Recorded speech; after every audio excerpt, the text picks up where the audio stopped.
មហាសាលក៏ថាអនុធានមិនមែនពូទីនដូចជាទីនតូចតែបែរជាចង់យល់ឃើញថាទីនធំវិញយ៉ាងណាយ៉ាប់ណាស់អ្នកជំនួញគាត់និយាយនឹងគឺគាត់សារនយោបាយគាត់សម្រាប់ឃោសនាបោះឆ្នោតនៅដើមឆ្នាំក្រោយហ្នឹងណានិយាយឲ្យត្រង់ទៅហ្នឹងបាទដោយសារតែក្រោយពីចុះហត្ថលេខាលើកិច្ចព្រមព្រៀងជាមួយនឹងកម្ពុជាហ្នឹងថៃក៏បានចុះហត្ថលេខាលើពាណិជ្ជកម្មលើរ៉ែកម្រហ្នឹងដែរអញ្ចឹងដូច្នេះយើងអាចមើលពីជ្រុងរ៉ែកម្រហ្នឹងគឺមានន័យថាម៉េចវាមានន័យពីរន័យទី1គឺគាត់ដឹងថាអ្វីដែលសហរដ្ឋអាមេរិកចង់បានគាត់ដឹងថាអ្វីដែលលោកត្រាំចង់បានអញ្ចឹងគាត់បានជូនទៅលោកត្រាំហើយអញ្ចឹងគាត់ថាគាត់បែបជាហឺហាហើយណាបាទហឺហាអាចលោកត្រាំមិនអាចនឹងធ្វើអីគាត់បានទេអញ្ចឹងទៅបាទអាចន័យអញ្ចឹងដែរពីព្រោះបានអាមេរិកកំពុងតែតាមស្វែងរករ៉ែកម្រដើម្បីដោះខ្លួនចេញពីចិនទី2ក្រោយពីចុះហត្ថលេខាលើរ៉ែកម្រហ្នឹងហើយ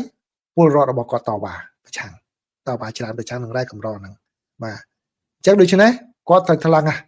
បាទខាតណាចំណេញណាព្រោះគាត់ជាអ្នកនយោបាយអញ្ចឹងគាត់ត្រូវនិយាយអារឿងហ្នឹងមួយដើម្បីគប់ចិត្តអ្នកបោះឆ្នោតរបស់គាត់សម្រាប់បន្តអាចនឹងកើនស្លឹកឆ្នោតពីព្រោះគាត់និយាយក្នុងពេលកន្លងមកហ្នឹងគឺខាតនយោបាយក្នុងស្រុកពាក្យដែលគាត់និយាយថាថៃក៏ចូលដីខ្មែរដែរហ្នឹងអានឹងក្នុងស្រុកគឺខាតនយោបាយក្នុងស្រុកដល់ទៅពេលនិយាយបែបនេះជាមួយអាមេរិកអាចនឹងអាមេរិកមើលសម្គាល់លក្ខណៈរបស់គាត់ដែរក៏ប៉ុន្តែអាមេរិកមិនមែនទៅបោះឆ្នោតឲ្យគាត់ទេគឺប្រជាពលរដ្ឋថៃជាអ្នកទៅបោះឆ្នោតឲ្យគាត់អញ្ចឹងពេលខ្លះអ្នកនយោបាយខ្លះគាត់បថុយបាទគាត់ take risk មកគាត់ហ៊ានបថុយទៅដើម្បីធ្វើអញ្ចឹងបើមើលខ្ញុំនិយាយបើខ្ញុំមើលវិញគឺគាត់និយាយក្នុងនាមជាអ្នកនយោបាយច្រើនជាងអ្នកយុទ្ធសាស្ត្រឬក៏អ្នកដែលបារម្ភអំពីសម្ព័ន្ធមិត្តបាទគាត់ take risk មក take risk ចឹងមកឬបាទអញ្ចឹងមិនដឹងជាតចរិតគាត់នៅក្នុងការធ្វើនយោបាយនៅធ្វើពាណិជ្ជកម្មខ្ញុំមិនដឹងណាប៉ុន្តែខ្ញុំមើលតាមរយៈសម្ដីហ្នឹងគឺគាត់នឹង take risk គាត់បថុយមួយដើម្បីផ្គប់នយោបាយក្នុងស្រុកច្រើនជាងបាទព្រោះថាអាចកើតរដ្ឋប្រហារទេរឿងហ្នឹងគេនៅតែភ័យចឹងបាទគេនៅតែភ័យចឹងពីព្រោះពួកយោធាឡើងអំណាចចឹងឥឡូវហ្នឹងគឺពួកគាត់មានអំណាចអញ្ចឹងប្រហែលជាមិនអីទេបាទយើងមើលណាពីព្រោះមុនពេលដែលរដ្ឋាភិបាលរបស់ភឿថៃរលំរលាយឡើងមកររដ្ឋបាលរបស់លោកអនុធីនហ្នឹងអ្នកជំនាញនៅថៃគាត់បារម្ភពីរឿងហ្នឹងបាទបារម្ភចេះទេគាត់បារម្ភពីបញ្ហាសិទ្ធិមនុស្សដោយសារតែលោកអនុធីនហ្នឹងគេចាត់ទុកក្នុងប្រភេទពួកដែលយោធានិយមបាទពួកយោធានិយមអញ្ចឹងនៅពេលដែលលោកអនុធានគាត់ធ្វើអញ្ចឹងបាទគឺបានន័យថាអ្នកដែលគោរពសិទ្ធិមនុស្សអ្នកដែលលើកតម្កើងសិទ្ធិមនុស្សអីហ្នឹងគឺអែបមកជំហៀងសិនទៅអែបមកជំហៀងសិនទៅអញ្ចឹងបានគេបន្ទោសគណៈបកប្រជាជនគណៈបករបស់ក្មេងៗហ្នឹងណាបាទដែលមកគ្រប់គ្រងអនុធានឲ្យធ្វើជានាយករដ្ឋមន្ត្រីអញ្ចឹងដូច្នេះនៅពេលដែលលោកអនុធានគាត់យោធានិយមអញ្ចឹងហើយអញ្ចឹងបានន័យថាយោធាមានអំណាចបើយោធាមានអំណាចហើយមិនមែនជាការគម្រាមកំហែងដល់ពួកយោធាទេអញ្ចឹងរដ្ឋប្រហារលទ្ធភាពនៃការធ្វើរដ្ឋប្រហារនៅពេលនេះអត់មានទេមិនអាចមានទេពីព្រោះយោធាមានអំណាចក្នុងដៃហើយអ្វីដែលគេព្រួយបារម្ភហ្នឹងនៅពេលណាដែលពួកយោធាអស់អំណាចខ្សោយអំណាចទៅពួកនឹងចាប់ផ្ដើមក្តោបយកអំណាចវិញប៉ុន្តែឥឡូវអត់មានទេឥឡូវនឹងសឹងតែរដ្ឋាភិបាលនេះយោធានិយមតែគឺយោធានិយាយអីធ្វើអីទាំងអស់គឺអនុធានថាដាក់ជើងពៀនបកគោលទាំងអស់ហើយអញ្ចឹងគ្មានអីជាការព្រួយបារម្ភទេអញ្ចឹងសម្រាប់ខ្ញុំមើលទៅផ្អែកទៅលើអ្នកដែលនិយាយក្នុងថៃគាត់និយាយហ្នឹងគឺក្នុងការគ្រប់គ្រងរបស់លោកអនុធានមិនអាចមានការធ្វើរដ្ឋប្រហារទេប៉ុន្តែអាចក្រោយពីការបោះឆ្នោតបើសិនជាបកណាដែលមានទំនោរទៅខាងប្រជាធិបតេយ្យឈ្នះខ្លាំងអាចនឹងយោធាគេធ្វើការណានៅតាមការដែលខ្ញុំយកសម្ដីរបស់អ្នកជំនាញថៃហើយអ្នកជំនាញអន្តរជាតិមកនិយាយឡើងវិញទេណាបាទមិនមែនខ្ញុំដឹងពេកទេសូមជម្រាបសួរប្រិយមិត្តទាំងអស់គ្នាបាទសូមស្វាគមន៍មកកាន់កម្មវិធីបច្ចុប្បន្នភាពអាមេរិកាំងបាទនៅពេលនេះគឺម៉ោង9យប់ម៉ោងនៅក្នុងតំបន់រដ្ឋធានី Washington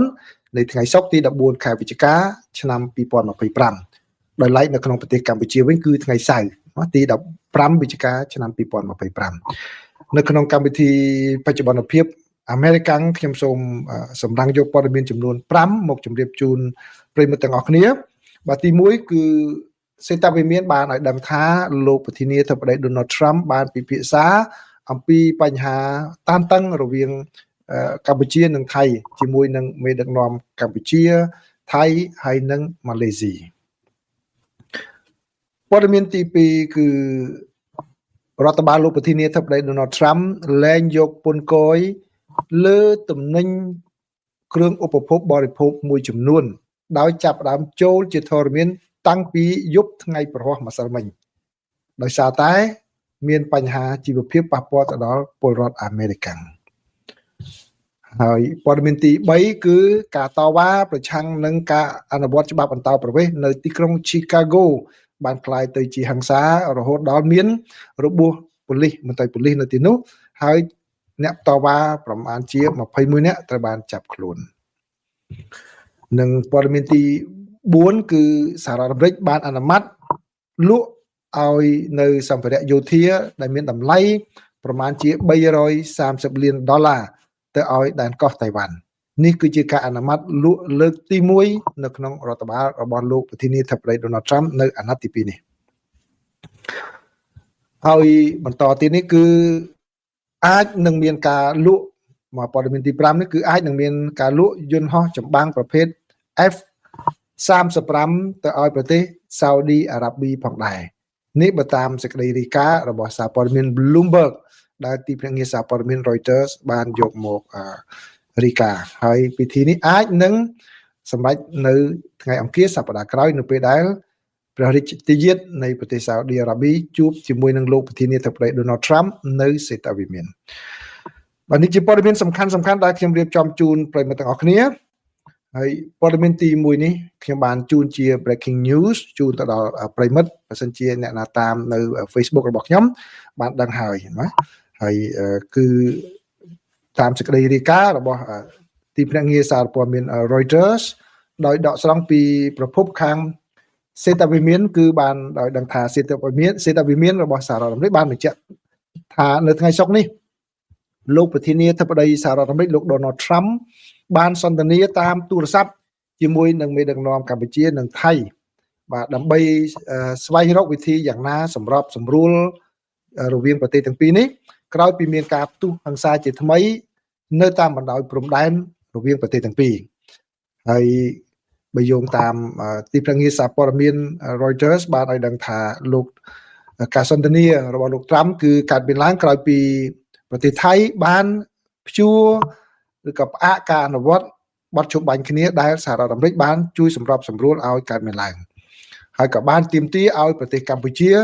សុំទោសចំពោះការផ្ទុះមីនដែលថៃចោទថា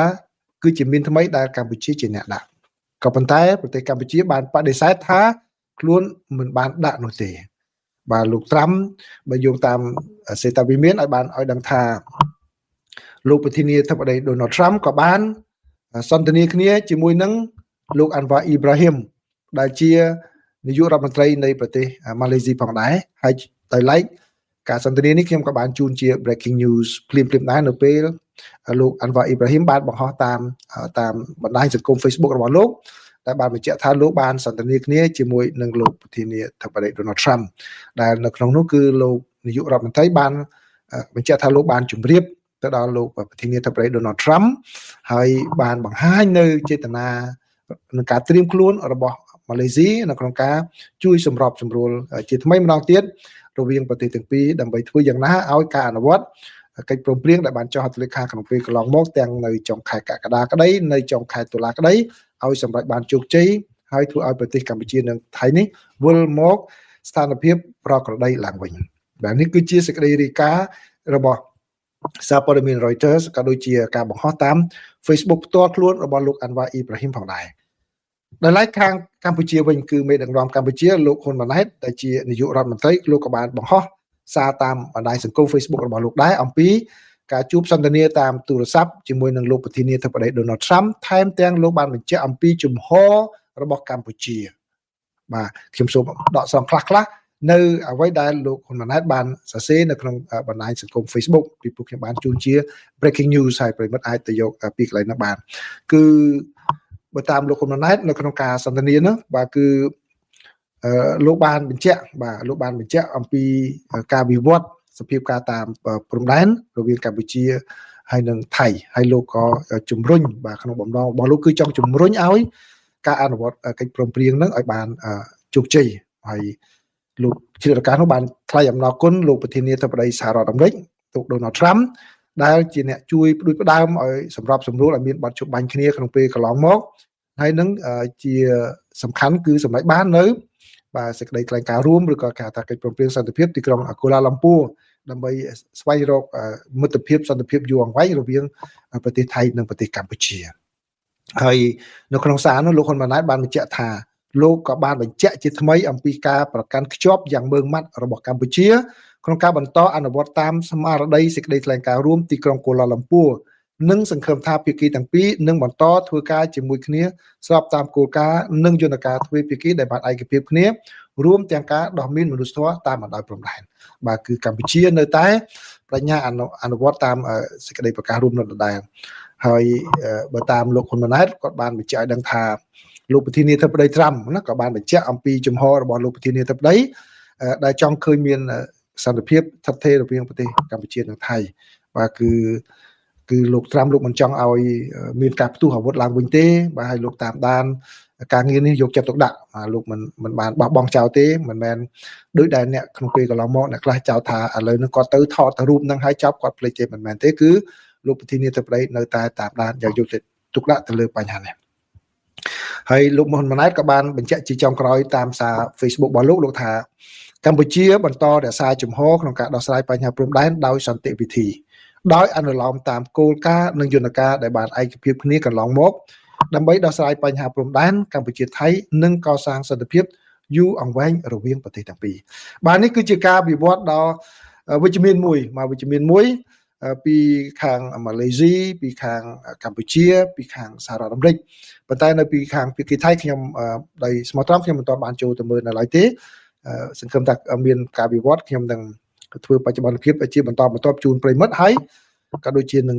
ជម្រាបជូនប្រិមិត្តនៅក្នុងកម្មវិធីបច្ចុប្បន្នភាពអន្តរជាតិបាទពីព្រោះខ្ញុំដឹងថាមិនមែនមានប្រិមិត្តទាំងអស់សុទ្ធតែចេះភាសាអង់គ្លេសទេហើយអ្នកចេះអង់គ្លេសខ្លះពេលខ្លះក៏មិនបានយល់ស៊ីជម្រៅហើយឬក៏អ្នកខ្លះមិនបានអាចអានបានបាទដូច្នេះមានសារព័ត៌មានជាច្រើនដែលខ្ញុំនឹងជ្រើសរើសជម្រាបជូននៅថ្ងៃស្អែកបាទសម្រាប់អ្នកនៅអាមេរិកហើយយប់នេះសម្រាប់អ្នកនៅកម្ពុជាបាទនេះជាព័ត៌មានទី1បាទហើយព័ត៌មានទី2នេះគឺតកតងជាមួយនឹងផ្ទៃក្នុងសហរដ្ឋអាមេរិកសម្រាប់ពលរដ្ឋខ្មែរអាមេរិកាំងហើយនឹងអ្នកដែលពលរដ្ឋអាមេរិកទាំងអស់ដែលនៅសហរដ្ឋអាមេរិកនេះគឺបើតាមសេចក្តីរាយការណ៍របស់សារព័ត៌មាននានាគឺឲ្យដឹងថាលោកប្រធានាធិបតី Donald Trump បាទបានចុះហត្ថលេខាលើបទបញ្ជាប្រធានាធិបតីមួយបទបញ្ជានីតិប្រតិបត្តិមួយដើម្បីលើកលែងពន្ធគយតែម្ដងបាទលើកលែងពន្ធគយទៅលើផលិតផលបរទេសដែលនាំចូលសហរដ្ឋអាមេរិកដែលក្នុងភាគច្រើនផលិតផលគេហៅថាគ្រឿងឧបភោគបរិភោគណាបាទគឺអាហារក្នុងនោះមានសាច់គោទំលងបារាំងចេកហើយនិងកាហ្វេជាដើមដើម្បីជាការខិតខំប្រឹងប្រែងធ្វើយ៉ាងណាកាត់បន្ថយតម្លៃបាទកាត់បន្ថយតម្លៃនៅតាមហាងនានានឹងឲ្យវាចុះថ្លៃពីព្រោះវាបានដាក់សម្ពាធយ៉ាងខ្លាំងទៅដល់អ្នកប្រើប្រាស់អាមេរិកាំងអ្នកទទួលទានអាមេរិកាំងដោយសារតែប៉ះពាល់ពីការដាក់ពន្ធគយរបស់លោកខ្លាំងបាទគឺបើតាមសេចក្តីរាយការណ៍ឲ្យដឹងថាការដាក់បទបញ្ជាថ្មីនេះទើបតែចេញថ្ងៃសុក្រនេះក៏ប៉ុន្តែគាត់ធ្វើប្រតិសកម្មគឺ Recto ឆ្លងទៅចូលជាធរមានចាប់តាំងពីថ្ងៃម្សិលមិញមកអញ្ចឹងបានន័យថាក្រុមហ៊ុនណានាំចូលសហរដ្ឋអាមេរិកចាប់តាំងពីថ្ងៃម្សិលមិញគឺសងពន្ធវិញបាទសងពន្ធវិញបាទអញ្ចឹងគឺចូលតាំងពីថ្ងៃប្រហោះចាំចូលជាធរមានតែម្ដងបាទចូលជាធរមានតាំងពីថ្ងៃប្រហោះដើម្បីឲ្យបានតម្លៃទីផ្សារហ្នឹងចុះថោកទាន់មុនពេលបាទនៅអាមេរិកនេះ Thanksgiving នៅចុងខែនេះបាទដែលជាពិធីបុណ្យដ៏ធំមួយដែលពលរដ្ឋអាមេរិកាំងនឹងចំណាយប្រាក់ដើម្បីទិញអាហារទទួលទាននៅជួបជុំក្រុមគ្រួសារបាទដូច្នេះនេះគឺជារឿងមួយដែលខាងរដ្ឋបាលលោកប្រធានាធិបតី Donald Trump បានចាត់វិធានការដើម្បីដោះស្រាយបញ្ហានេះហើយការដែលចេញសេចក្តីបញ្ជានេះគឺក៏កើតឡើងស្របពេលដែលសហរដ្ឋអាមេរិកបានសម្រេចកិច្ចព្រមព្រៀងពាណិជ្ជកម្មជាមួយនឹងបណ្ដាប្រទេសមួយចំនួនដែលមានដូចជាប្រទេសស្វីស អាហ្សង់ទីន អែលសាវ៉ាដ័រ ហ្គូតេម៉ាឡាប្រទេសអ៊ុរុហ្គាយបាទដែលបើកទីផ្សារឲ្យទំនិញរបស់សហរដ្ឋអាមេរិកចូលទៅដោយមិនបង្កជាឧបសគ្គអ្វីថែមទៀតនោះទេហើយបើតាមសេចក្តីរាយការណ៍របស់សារព័ត៌មាន The Guardian ក៏បាននិយាយថាការដែលលោកប្រធានាធិបតី Donald Trump ឬក៏រដ្ឋបាលលោក Trump បញ្ចុះពន្ធទៅលើពន្ធគយទៅលើគ្រឿងឧបភោគបរិភោគមួយចំនួននេះគឺបន្ទាប់ពីគណៈបកសាធារណរដ្ឋបានចាញ់ឆ្នោតនៅតាមរដ្ឋសំខាន់មួយចំនួនដូចជានៅ Virginia New Jersey ហើយនៅ New York អីជាដើមដែលធ្វើឲ្យរដ្ឋបាលនេះត្រូវគិតគូរឡើងវិញនៅផលប៉ះពាល់ខាងផ្នែកសេដ្ឋកិច្ចទៅដល់អ្នកបោះឆ្នោតអាមេរិកបាទប៉ុន្តែរដ្ឋបាលលោកត្រាំបានប្រកែកថាមិនមែនដោយសាររឿងនោះទេគឺដោយសារតែបានចុះកិច្ចព្រមព្រៀងពាណិជ្ជកម្មជាមួយនឹងបណ្ដាប្រទេសមួយចំនួនដែលធ្វើឲ្យសហរដ្ឋអាមេរិកចំណេញហើយបញ្ហាពន្ធគំនាបទៅលើគ្រឿងឧបភោគបរិភោគលែងជាបញ្ហាចោទដូច្នេះហើយទើបរដ្ឋបាលលោកតាមបញ្ចុះតម្លៃបាទព័ត៌មានទី3ព័ត៌មានទី3ការតវ៉ាដោយសន្តិវិធីនៅក្នុងទីក្រុង Chicago រដ្ឋ Illinois ប្រឆាំងនឹងការអនុវត្តច្បាប់អន្តោប្រវេសន៍ដោយប៉ូលីសអន្តោប្រវេសន៍ ICE កាលពីព្រឹកមិញព្រឹកថ្ងៃសុក្រមកនៅក្នុងសហរដ្ឋអាមេរិកនេះគឺបានคล้ายទៅជាអំពើហិង្សានៅពេលដែលអ្នកតវ៉ាប្រមាណជាង100នាក់បានប៉ះទង្គិចគ្នាជាមួយនឹងអាជ្ញាធរប៉ូលីសដែលទៅការពារនៅទីនោះហើយនឹងបង្ក្រាបមិនឲ្យពួកគេធ្វើការតវ៉ាបាទហើយយ៉ាងហោចណាស់មានមន្ត្រីប៉ូលីសចំនួន4នាក់បានរងរបួសបាទហើយប៉ូលីសក៏បានចាប់ខ្លួនក្រុមអ្នកតវ៉ាចំនួន21នាក់យកទៅអប់រំដើម្បីបាទបានដឹងអំពីបញ្ហានេះបាទដោយសារតែការតវ៉ាប្រឆាំងនឹងការអនុវត្តច្បាប់អន្តោប្រវេសន៍គឺកើតឡើងខ្លាំងក្នុងទីក្រុង Chicago នេះក្នុងរយៈពេលប្រហែលជា1ខែកន្លងមកនេះព័ត៌មានទី4វិញគឺបើយោងតាមសេចក្តីរាយការណ៍របស់ទីភ្នាក់ងារសារព័ត៌មាន Reuters ឲ្យដឹងថាសហរដ្ឋអាមេរិកនៅពេលឥឡូវនេះគឺអនុម័តឲ្យបាទលក់សម្ភារៈយោធាជាពិសេសគឺគ្រឿងបន្លាស់យន្តហោះចម្បាំងប្រភេទ F16 ហើយនឹងយន្តហោះប្រភេទ C130 បាទ C130 សម្រាប់ដឹកកងទ័ពដឹកទំនិញហ្នឹងបាទគឺដែលមានតម្លៃរហូតដល់$330 លានបាទអនុម័តឲ្យលក់ឲ្យទៅដែនកោះតៃវ៉ាន់នេះបើតាមការប្រកាសឲ្យដឹងរបស់មន្ទីរបញ្ចកោណមន្ទីរប៉ង់តាហ្គោនបាទដែលជាលើកទី1ហើយនៅក្នុងរដ្ឋបាលលោកប្រធានាធិបតី Donald Trump ចាប់តាំងពីលោកចូលកាន់អំណាចនៅខែមករាឆ្នាំ2025នេះមកគឺដែលព្រមអនុម័តលក់សម្ភារៈយោធានេះទៅឲ្យដែនកោះតៃវ៉ាន់បាទហើយសេចក្តីថ្លែងការណ៍របស់ដែនកោះសេចក្តីថ្លែងការណ៍របស់មន្ទីរបញ្ចកោណបានដឹងថាការលក់នេះនឹងអាចជួយបង្កើនសមត្ថភាពរបស់ដែនកោះតៃវ៉ាន់ទៀតដែលត្រូវប្រឈមមុខនឹងស្ថានភាពការគំរាមកំហែងនៅពេលបច្ចុប្បន្ននិងក្នុងពេលអនាគតបាទពីដែលប្រទេសដែនកោះនេះកំពុងតែជួបប្រទះបាទហើយធ្វើយ៉ាងណាឲ្យបាទយន្តហោះរបស់តៃវ៉ាន់ប្រភេទ F16 នេះគឺមានលក្ខណៈត្រៀមជាស្រេចដើម្បីបាទធ្វើប្រតិបត្តិការហើយបើតាមយើងដឹងគឺសហរដ្ឋអាមេរិកមិនមានទំនាក់ទំនងការទូតអីសានទូតអីនៅដែនកោះតៃវ៉ាន់ទេគឺមានតែនៅជាមួយនឹងចិនក៏ប៉ុន្តែសហរដ្ឋអាមេរិកមានកាតព្វកិច្ចមួយបាទគឺត្រូវផ្ដល់សម្ភារៈយោធាទៅដល់ឲ្យដែនកោះតៃវ៉ាន់នឹងមានសមត្ថភាពការពារខ្លួនឯងផងដែរបាទនេះគឺជាការវិវត្តមួយគឺរវាងសហរដ្ឋអាមេរិកហើយនិងដែនកោះតៃវ៉ាន់ហើយរដ្ឋមន្ត្រីក្រសួងការពារជាតិរបស់ដែនកោះតៃវ៉ាន់បានបញ្ជាក់នៅក្នុងសេចក្តីថ្លែងការណ៍ដែរថាគឺតៃវ៉ាន់សង្ឃឹមថាការលក់នេះនឹងចូលជាធរមាននៅក្នុងរយៈពេល1ខែទៀតដែលអាចបញ្ជាទិញបានព័ត៌មានទី5នេះគឺពាក់ព័ន្ធជាមួយនឹងការគ្រោងលក់យន្តហោះប្រយុទ្ធប្រភេទ F35 ដែល